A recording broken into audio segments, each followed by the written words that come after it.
found was not normal. Watch now on BBC iPlayer. All right. Wearing top hat and tails, my next guest's classy quick step definitely suited him. So much so, the head judge Shirley named him Mr. Debonair. Here's a reminder of how Paul and Karen got on. A few things to fix here, like style, frame, but we have progression. And you're on the right way.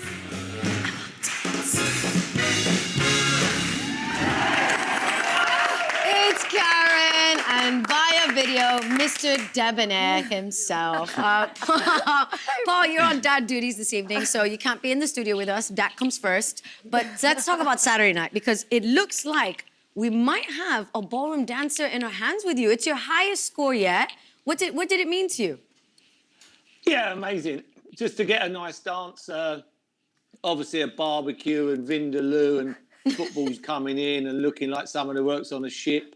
Yeah, it was nice to dance. I thought Karen deserved that as well, to be fair to her. I don't know what she's got on there, but we'll let that go. Yeah, she's working hard as well. Karen, before I get to your question, please tell everybody, where is this jacket from? This jacket is from my Barbie. The Barbie number from last year's group number, everybody. It's made in I stole it.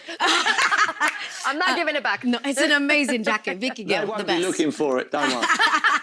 But Karen, there was no horsing around. Hey, this week. No. It was top hat, canes and tails. Yeah. I mean, Mr. Debonair, he looks so sophisticated. Did that help bring out the style, you think? Absolutely. But it's also like, it's what Strictly's about as well. You know, when you have your top hat and you have your beautiful, glamorous dresses, this is what people tune in at times to see. Videos, and then obviously when I told him that he was going to have his cane, he was so excited. So it really helped him get into character, and he absolutely loved it. I love that he watched for this too. I know. Paul, that's amazing. Well done doing the research. But we do know you've got quick feet on the pitch. So was it nice to have a dance where you can actually utilize something you're good at? Yeah, maybe, yeah. Yeah, it's a lot different to football and having fast feet, but yeah, it was more comfortable. I felt more comfortable, and yeah, it was just nice. You know, when I first took up the chance to come onto the show, this was what I thought it would be, roughly. Do you know what I mean? So it was nice to get one of them dances in.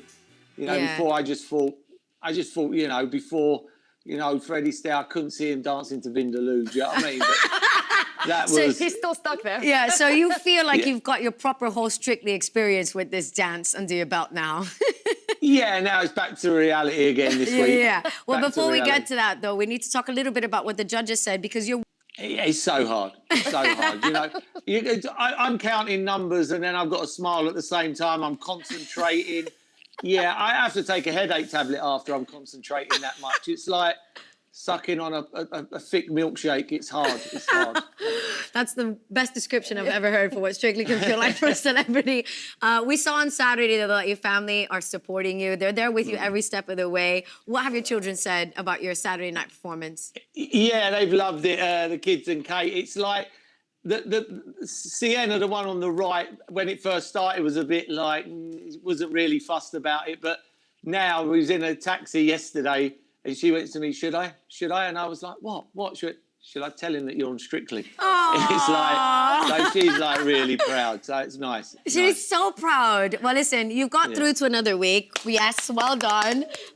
From a quick step to a samba. How's the samba going for Paul so far this week? Well, I'm not gonna lie, it was a rough 2 days. It was a rough start. Rough start. We had a dirty car. Okay. But, you know, there's not only the isolation, the rhythms, the different timings, the softening of the knees, the ankles. Yeah.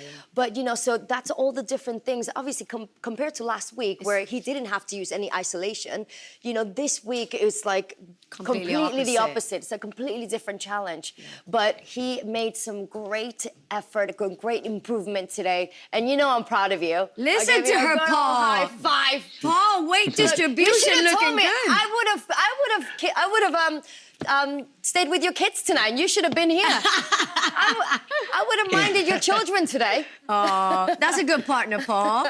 But Karen's saying there's been improvement. Craig did mention as well that he sees progression in you. So is that giving you confidence going now into the samba this week? Yeah, I enjoy it. I mean, that gave me confidence last week. You know, I thought before the show started, I'd be in the... I thought it just worked like that.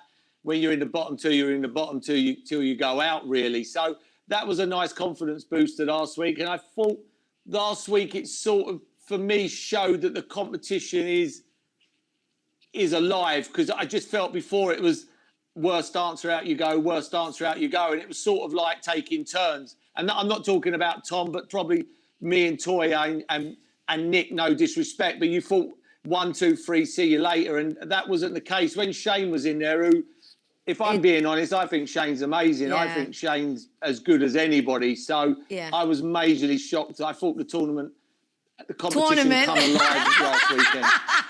Well, we're getting football talk. Everything's by football. Everything's by football.